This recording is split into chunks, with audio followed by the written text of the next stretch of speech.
There's a truth about silver that almost no one talks about.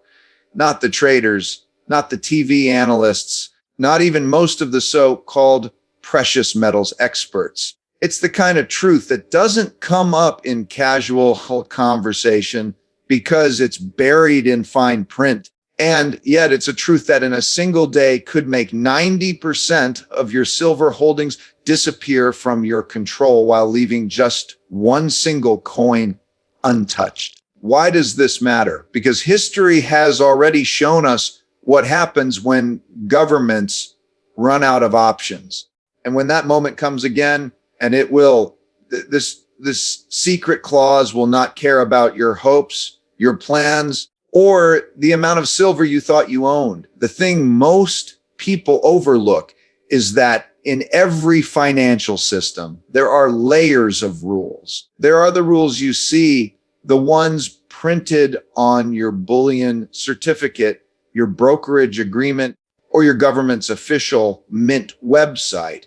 And then there are the rules beneath those rules, the ones buried in legal code, regulatory definitions, and international agreements. The ones so few people read that, for most they might as well not exist. But those hidden rules are where the real game is played. When governments face a crisis, and I don't mean a temporary slowdown, but the kind of structural crisis where debts are unpayable and the monetary framework itself is in question.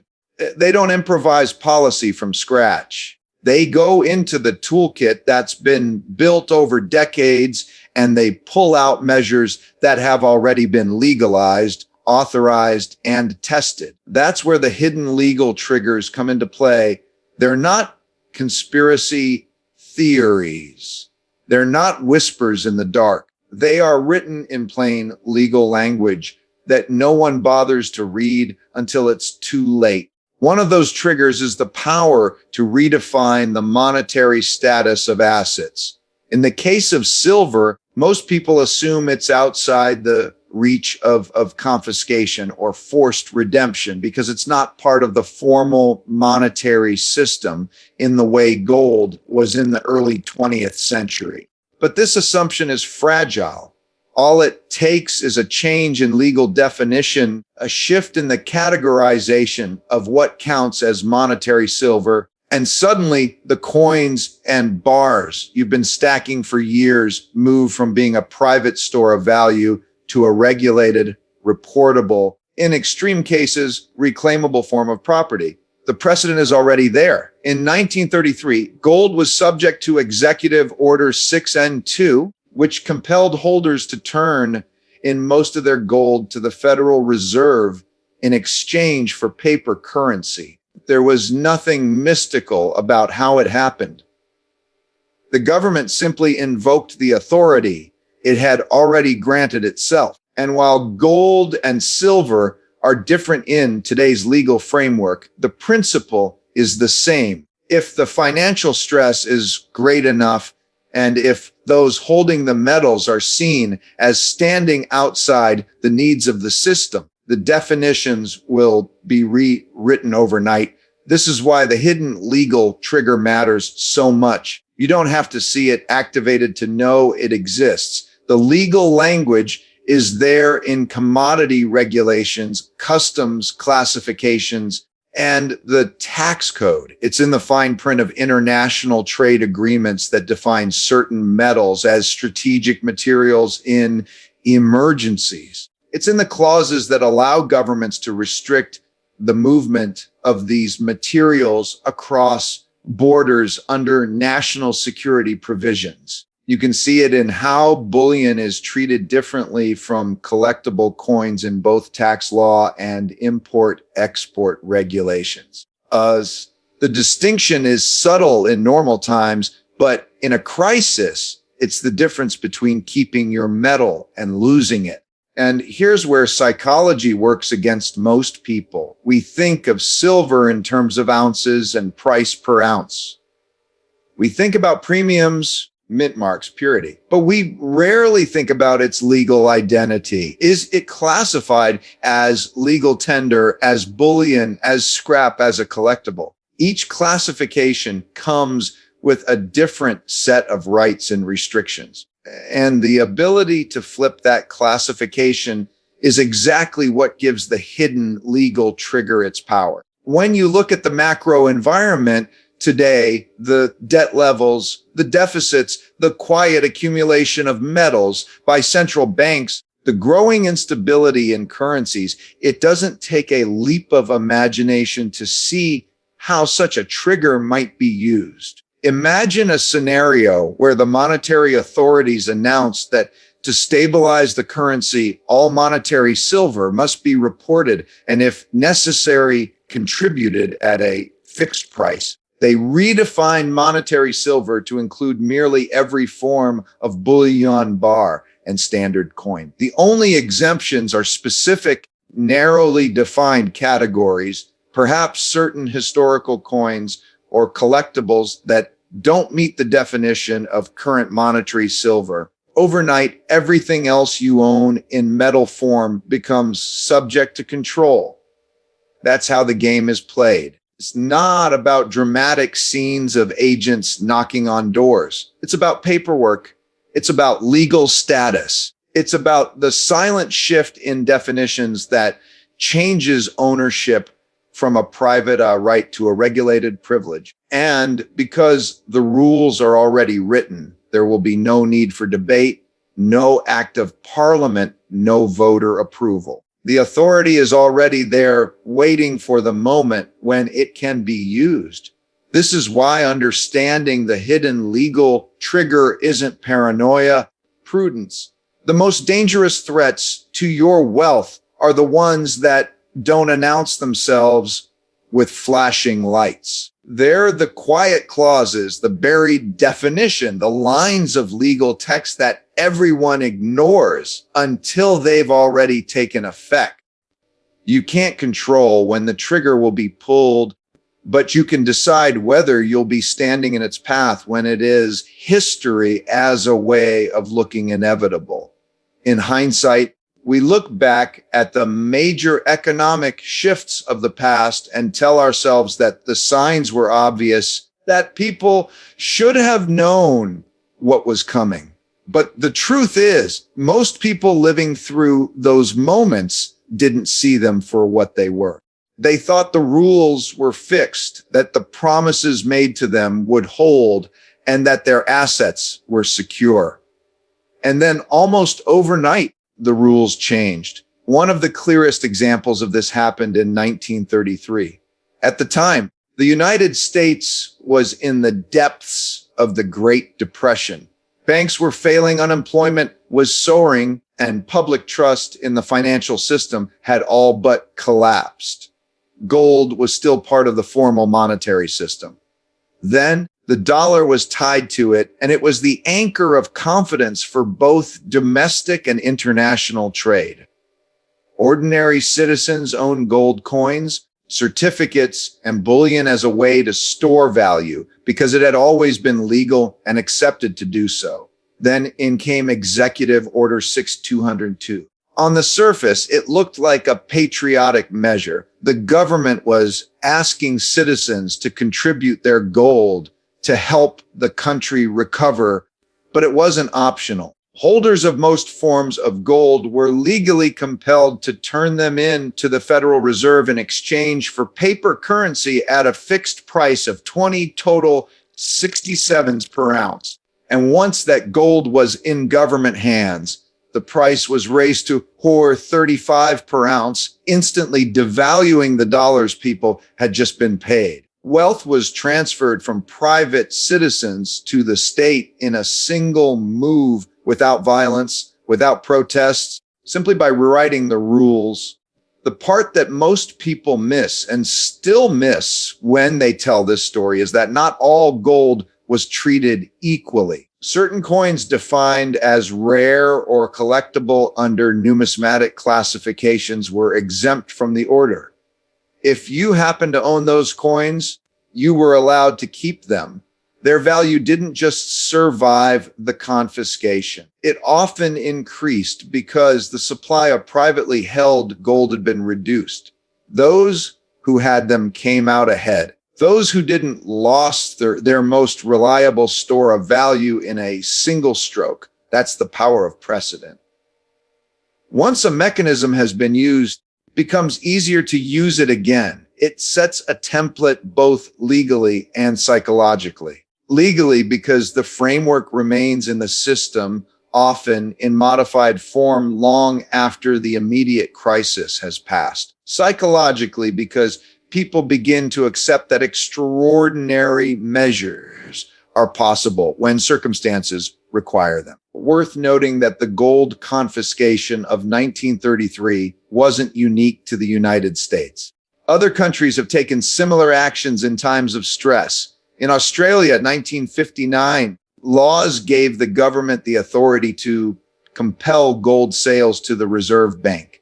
In the United Kingdom, gold ownership by citizens was severely restricted for decades. These were not acts of random aggression. They were presented as rational, necessary steps to protect the stability of the national economy. And in every case, there were categories of assets treated differently under the law, some spared, some not. People often comfort themselves by saying that was then, this is now. But that's exactly the kind of thinking that blinds people to risk. The tools used in the past didn't vanish. When the crisis ended, they were written into the legal and regulatory code, sometimes in ways that make them easier to use in the future.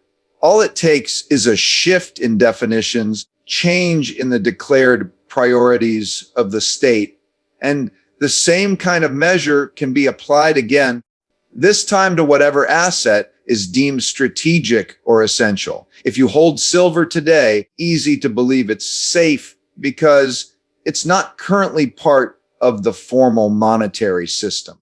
But the gold holders of 1933 probably thought the same thing. They believed that what they own was theirs by right, that the government couldn't or wouldn't take it. They underestimated both the willingness and the ability of the state to act when under extreme financial pressure. And they overlooked the fine print that allowed for exceptions, exemptions, and reclassifications. The lesson from history isn't just that governments can change the rules. It's that they often do it in a way that catches the majority off guard while leaving a small minority untouched. The difference between those two groups is almost never luck. It comes down to preparation, to understanding the legal landscape, and to holding assets in forms that occupy the safest possible category under the law. When you study these historical precedents carefully, start to see the patterns. You see how the moments that felt stable were already laying the groundwork for the shift. You see how compliance was framed as a civic duty. You see how the winners were those who positioned themselves in advance, often without broadcasting what they were doing. And perhaps the most sobering thing you see is this. Once the precedent exists, it never truly goes away. It waits in the background, ready to be used again. The faces in government change. Crises take different forms, but the underlying logic remains the same. When the system is under enough stress, the rules will bend. And when they bend, they rarely bend in your favor, unless you've already learned the lesson that history has been trying to teach all along. We're living in a time when the underlying pressures on the financial system are far greater than most people realize. On the surface, the economy still functions. Money moves through the system. Markets trade every day. Goods are on store shelves. But beneath that surface is a set of structural imbalances that can't simply be wished away. The numbers don't add up. And when the numbers don't add up, the rules eventually have to change to make them add up. That's the environment in which the kinds of measures we've seen in the past, the legal triggers, the redefinitions, the sudden changes in ownership rights become not just possible, but probable. The first and most obvious pressure is debt. Global debt, public, private, and corporate, has reached levels that dwarf anything in recorded history. This isn't just about a single country or a single currency. It's a global phenomenon and it's systemic. Debts are growing faster than economies can pay them back, and the cost of servicing that debt is rising as interest rates move higher.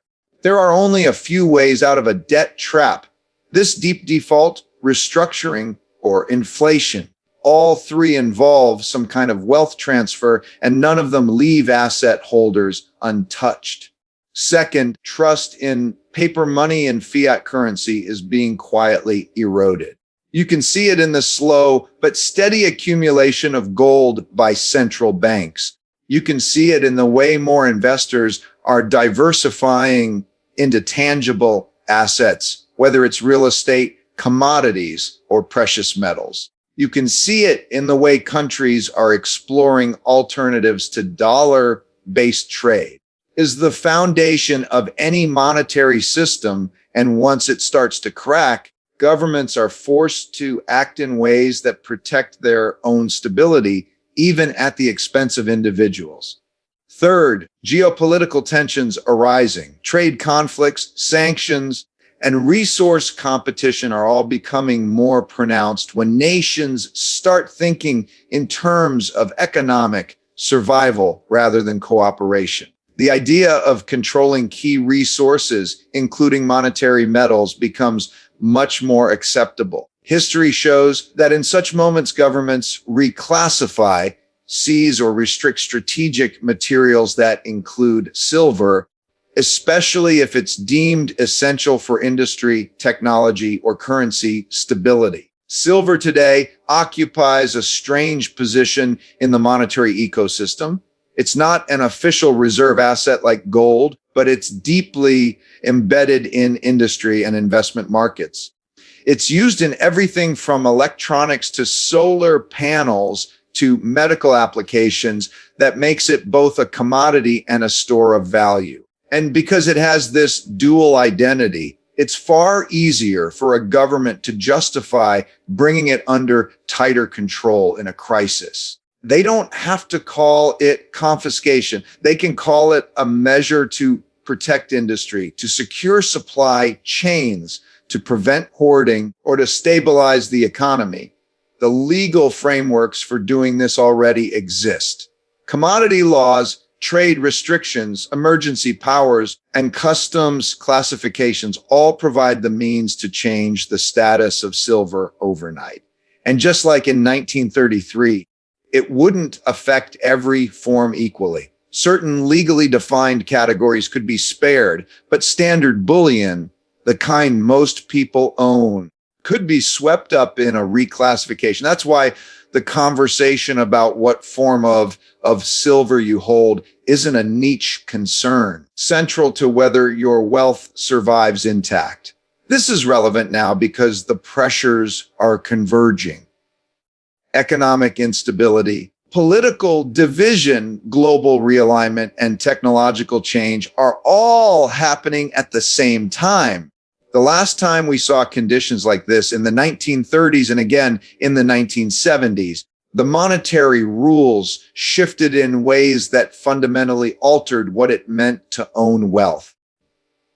People who thought they were safe found out otherwise. People who anticipated the shift preserved what they had and in some cases came out ahead, tempting to believe that the system we have today is too advanced, too modern, too interconnected for such measures to be taken again.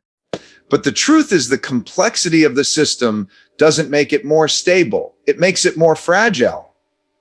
When a complex system fails, it fails fast. And when it fails, those in charge don't have the luxury of long debates. They use the tools available to them, the ones already written into law, to restore stability as they define it. That's the world we're living in now. It's a world where the possibility of a sudden redefinition of asset ownership isn't an abstract risk. It's a rational expectation.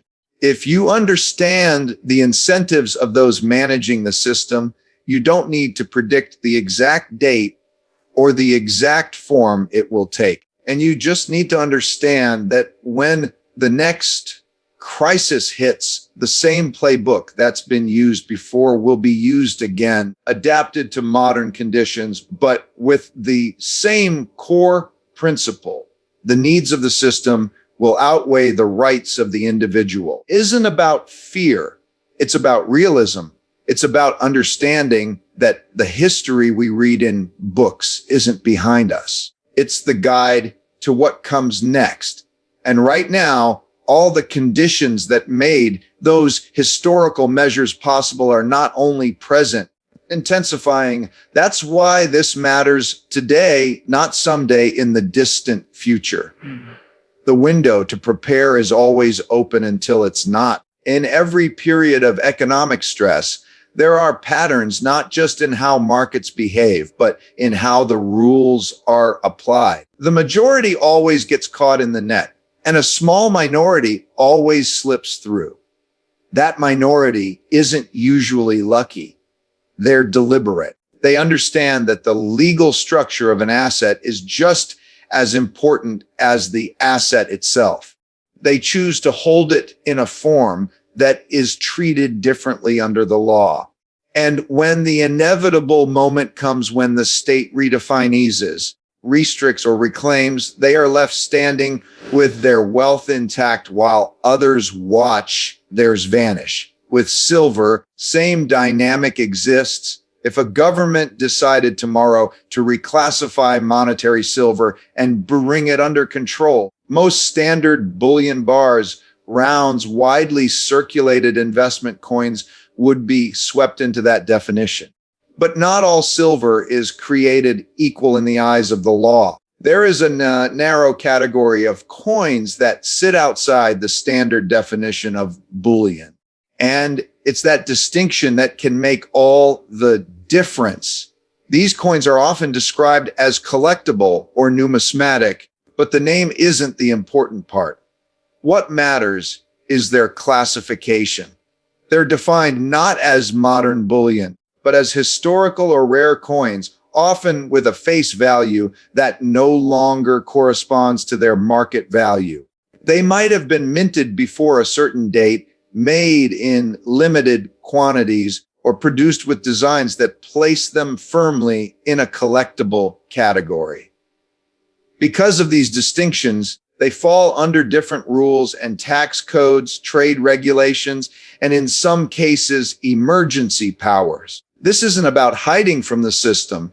It's about understanding the system well enough to position yourself where its reach is limited. In 1933, people who held rare gold coins were able to keep them when almost all other gold was called in. The reason wasn't magic. It was legal definition. The executive order specifically exempted coins of recognized numismatic value. That's what created the dividing line between those who lost their gold and those who didn't. The same principle can apply to silver. Right now, most silver investors focus on ounces. They compare the spot price, premiums, mint marks, and purity. They aim to get the most metal for their money. That makes sense if the only risk you're thinking about is price volatility. But if you widen your view to include political risk, the risk of reclassification or seizure, then the form you hold becomes just as important as the quantity. A once bullion coin from a modern mint might be cheaper to buy, but it's also the first in line to be defined as monetary silver if the rules change. A coin that has historical or collectible status, on the other hand, might carry a higher premium now, but that premium could be insignificant compared to the protection it offers in a crisis. When the definitions shift, The legal category you occupy will determine whether your asset is subject to the new rules or exempt from them. Some investors dismiss this thinking as overly cautious. They assume that if such measures were ever taken, the government would simply grab everything of value. But history doesn't support that view. Even in the most extreme cases, there have been exemptions, often for practical reasons. Numismatic coins are harder to value in bulk. Their supply is scattered, and seizing them would provoke more resistance for relatively